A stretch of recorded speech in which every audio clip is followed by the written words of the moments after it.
আবার আল্লাহ বললেন, গোলাম, স্পেশাল একজন ফেরেশতা আমি মরণের জন্য সিলেক্ট করলাম, নাম মালাকুল মাউত। তাকে আমরা আজরাইল বলে চিনি। এই মালাকুল মাউত তার বাহিনী নিয়ে নির্ধারিত টাইমে গোটা বিশ্বের সব মানুষের রূহ কবজ করে। অন টাইম নাকি দেরি করে? মালাকুল মাউত আগেও আসে না, পরেও আসে না। সুবহানাল্লাহ পড়ে।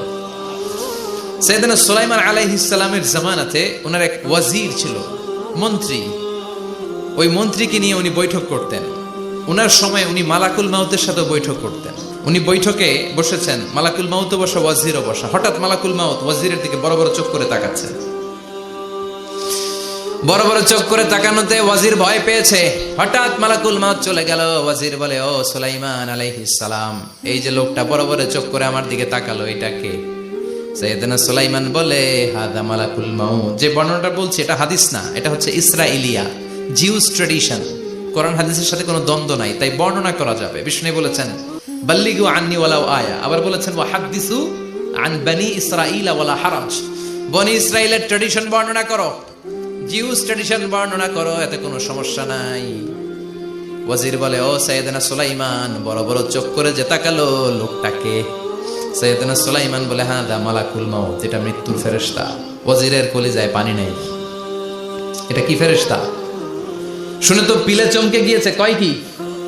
মালাকুল মাউত তো আমার চিনে ফেলাইছে, বাড়ি চিনে ফেলছে, আমার খবর আছে। সাইয়েদনা সুলাইমান আলাইহিস সালাম জিনদেরকে দিয়ে কাজ করাতেন, মেঘমালাকে দিয়ে কাজ করাতেন, বিশাল সিংহাসন নিয়ে পৃথিবীর প্রাচ্য থেকে পাশ্চাত্যে ঘুরে বেড়াতেন। সাইয়েদনা সুলাইমানকে ওয়াজির বলে, ও সুলাইমান, মেঘমালাকে আদেশ করে দেন, আমি আর এই ফিলিস্তিনের ভূখণ্ডে থাকতে চাই না। আকাশের মেঘমালার উপরে আমারে বসিয়ে দেন, আর বলে দেন আমারে নিয়ে যেন আকাশের মেঘমালা হিন্দুস্তানের ওই দূর পর্বতে রেখে আসে। আকসা আল হিন্দ, হিন্দের সবচেয়ে দূরবর্তী জায়গায় যেন আমারে রেখে আসে। সাইয়েদনা সুলাইমান বললেন, আকাশের মেঘ যাও, আমার ওয়াজিরকে নিয়ে হিন্দুস্তানের একটা উপদ্বীপে রেখে আসো। রেখে আসা হলো। কিছুক্ষণ পর মালাকুল মাউত সাইয়েদনা সুলাইমানের কাছে হাজির। সাইয়েদনা সুলাইমান বললেন, ও মালাকুল মাউত, কই ছিলা? একটু আগে হিন্দুস্তান থেকে আপনার ওয়াজিরের রূহ কবজ করে আসছি। সুবহানাল্লাহ পড়েন।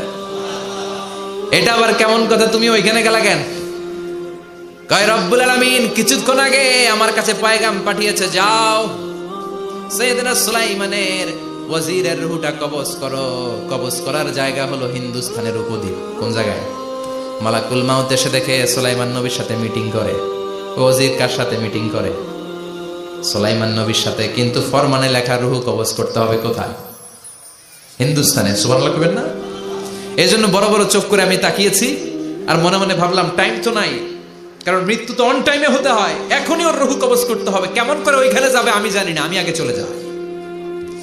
মালাকুল মাউত চলে গেল, যে দেখে ওই জায়গায় ওয়াজিরও হাজির। সাথে সাথে রূহ কবজ করে আল্লাহর কাছে চলে গিয়েছে। পড়েন সুবহানাল্লাহ।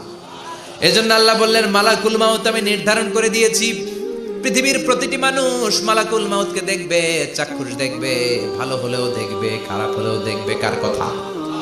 ভালো মানুষ যদি হয়, আল্লাহওয়ালা যদি হয়, ইসলাম প্রিয় যদি হয়, ডান পন্থে যদি হয়, মৃত্যুর সময় মালাকুল মাউত আলা সূরাতি শাবিন আলা আহসানি সূরা, একজন যুবকের আকৃতিতে চমৎকার ধবধবে সাদা একটা জুব্বা পরে, জান্নাত থেকে জান্নাতি কাফন নিয়ে, হানুত মিন হানুতিল জান্নাহ, জান্নাতের সুগন্ধি নিয়ে মুমূর্ষু রোগীর মাথার সামনে এসে বসে যায়, আর দেহটার ইঙ্গিত করে বলে, ইয়া আইয়াতুহান নাফসুত তাইয়্যিবা, ও পবিত্র আত্মা।